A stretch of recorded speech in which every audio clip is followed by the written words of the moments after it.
તેમજ વેઇટ લોસમાં પણ ખાઈ શકાય તેવી ચાટ. Hello friends, welcome to Kitchen Art. આજે આપણે બટેટા વગર એકદમ ચટપટી ચાટ બનાવીશું. વિટામિન મિનરલ્સથી ભરપૂર, ડાયજેશન તેમજ સ્કિન માટે ખૂબ જ ફાયદાકારક રહેશે. આ ચાટને ચટપટી બનાવવા માટે સ્પેશિયલ ચટણી બનાવીશું અને ખાવામાં એટલી ટેસ્ટી લાગશે કે વાત ન પૂછો. તો ચાલો હેલ્ધી ચાટ બનાવવાની શરૂઆત કરીશું. રેસીપી સારી લાગે તો લાઈક અને શેર કરજો. મારી ચેનલ ઉપર નવા હોય અને મારી ચેનલને હજુ સબસ્ક્રાઈબ ન કરેલ હોય તો સબસ્ક્રાઈબ કરી બાજુનું બેલ બટન દબાવવાનું ભૂલશો નહીં, જેથી કરીને તમને મારા નવા વિડીયોનું નોટિફિકેશન મળતું રહે. તો સૌથી પહેલાં ચાટ બનાવવા માટે આપણે ગ્રીન ચટણી બનાવી લેશું. તેના માટે મિક્સર જાર લેશું. તેમાં આપણે કોથમરી, ફુદીનો, મરચાં અને આદુના ટુકડા એડ કરશું.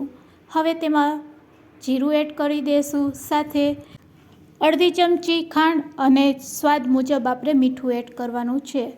તો બસ હવે આપણે લીંબુનો રસ એડ કરશું.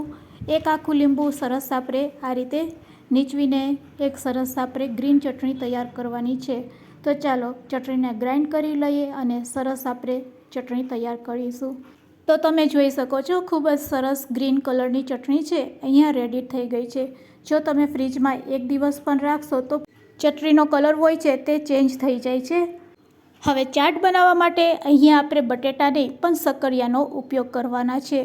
તો સરસ ફ્રેશ આપણે સક્કરિયું લેશું અને સક્કરિયાની છાલ છે તે દૂર કરી લેશું. તો મેં અહીંયા 250 ગ્રામ જેટલા સક્કરિયા લીધેલા છે. સક્કરિયાની આપણે પહેલાં છાલ દૂર કરી લેશું. આ સક્કરિયાને આપણે બાફવાના છે, પણ કઈ રીતે બાફીશું તે પણ હું તમને આગળ રીત જણાવું છું. તો સક્કરિયાને પહેલાં આ રીતે સારી રીતે આપણે સાફ કરી લેશું.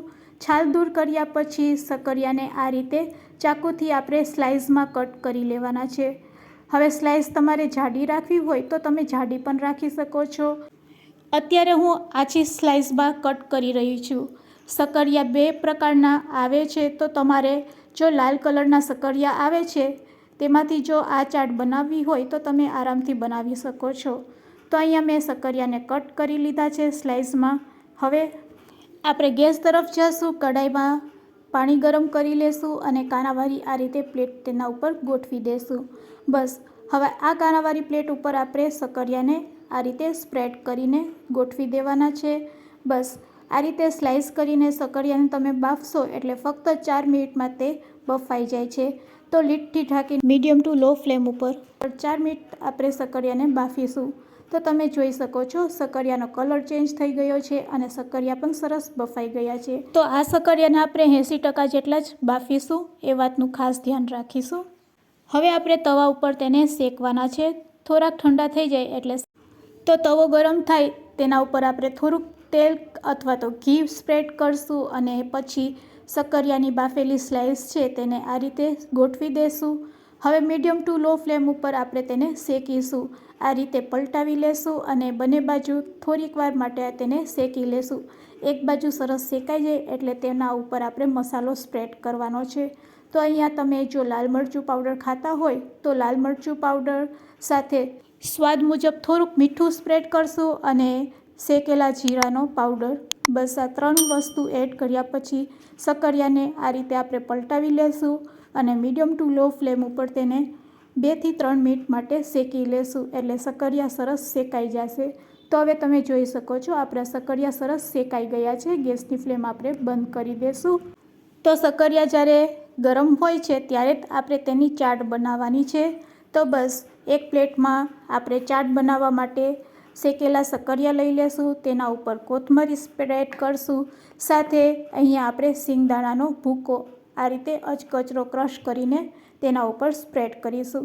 હવે જો તમારી પાસે દાડમ હોય તો દાડમ એડ કરી શકો છો, નકર આ રીતે તમે બીટના નાના નાના ટુકડા પણ એડ કરી શકો છો અને બીટ ન ખાતા હોય તો સ્કીપ પણ કરી શકો છો. હવે જે આપણે રેડી કરેલી ચટણી છે તે આપણે સ્પ્રેડ કરશું.